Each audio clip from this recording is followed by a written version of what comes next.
Good evening, ladies and gentlemen. Welcome back to the Shadow and Sun Show, and welcome back for week 5 of the God Wars. Let's get right into it, shall we? Week 5, Sorcery and Secrets. Over the lands of the High Elves, yet another dragon could be seen flying in and out of the plumes of white smoke over their mighty empire. In the lands of the Wood Elves, Teriel's lands erupted with another range of mighty peaks, creating a natural passage to and from her cousin Xantar's realm, while her people's forges also seemed quite busy this lunar cycle. The waters around Tamia's realms were calm save for the ships traveling back and forth between her realm and the realm of her cousin, the goddess of life.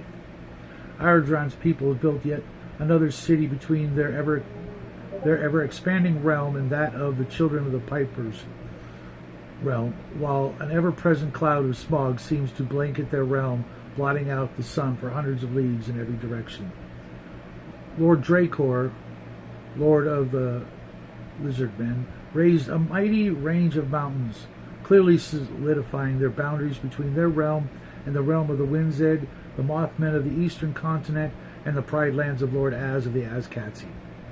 In the sinking plain of Lord Uxmal, mighty magic could be felt by all of the gods of Maiar. A refurbished temple, a spiraling tower, and something greater could be felt this lunar cycle. As the winter clouds receded in the far south, a great swamp was revealed to be the home of Zelix, another god of the reptilians, whose empire includes a grand castle for his people and a grand temple where he is worshipped by all his minions. In the area of Lord Elieth, mighty magics could be felt, though none could quite pinpoint their source nor their purpose.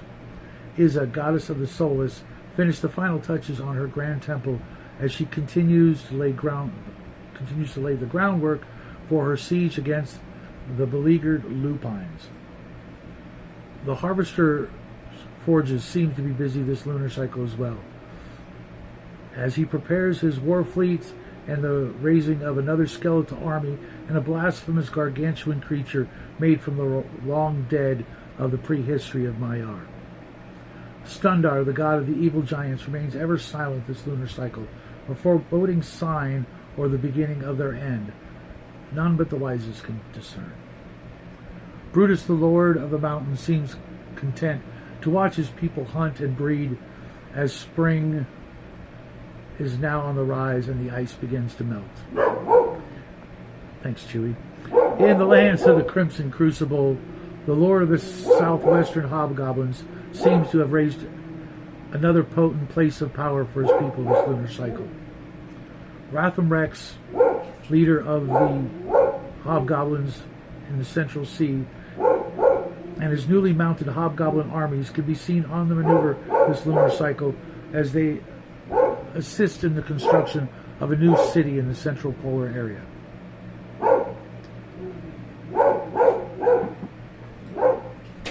Sorry, folks. My dog needs to be beat. Just kidding. Click-clack-bibble-doop is unusually quiet this lunar cycle. I suppose the recent revelry has taken its toll, or maybe she is preparing for the change of seasons. Timo's winged armies continue the long trek across the southern sea toward the lands of the lupines. Their mighty winged armies can be heard buzzing and humming their war song as they near the fleets of Iza and Arcanum. His temples and castles also seem to be abuzz with activity this lunar cycle. The armies of Vermark have been busy moving from city to city in some sort of redeployment operation, as the island of Galancel gains a name and a somewhat sinister reputation in the Central Eastern Sea between the lands of the Wind's-Ed and the island of Elstrandia. The people under the rule of Athanatos have been all but silent this lunar cycle, save for the heated sounds of warriors owning their skills and the occasional roar of some strange beast new to the area. In the lands of Avaron the Balanced, a mighty range of mountains sprang from the earth, along with newly hewn stone fortresses in their icy realm. In the northern lands of Eshmun, the god of prosperity, all is quiet, save for the mating calls of the giant herons that can now be spotted along the river of Galarta. Farther north, in the western Arctic Sea, Lord Mortis unveiled his grand temple dedicated to the god of death and assassins and all his loyal minions. Unlike many of the human gods, Lord Tembra the first road and god of oaths, was quite busy, as his people constructed a new city and fortress to defend against any incursion to his empire.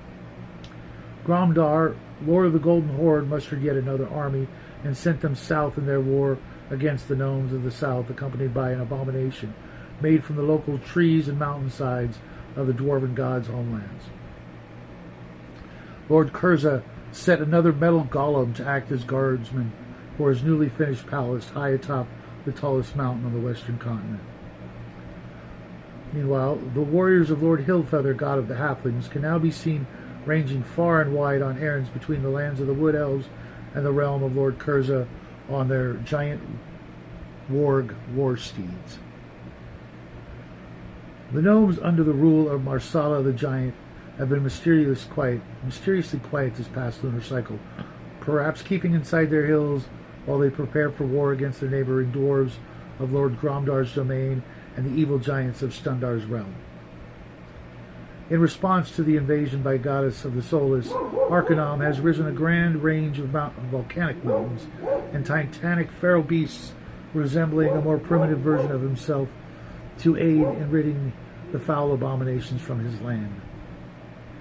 The Pride Lands have launched yet another fleet of mighty warships in the northern sea, while packs of enormous reptiles move back and forth across the mighty plains of Lord Az. The Piper has united 4 of her Ratkin cities into one united kingdom under her benevolent rule, causing much celebration throughout her realm.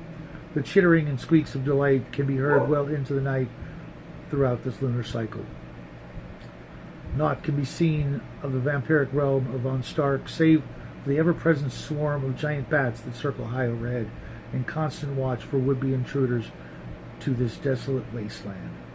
And there you have it. I do have one addendum that I will have to write in the text. I noticed that there was no mention of Istrandia and what she did. My bad. Sorry, dude.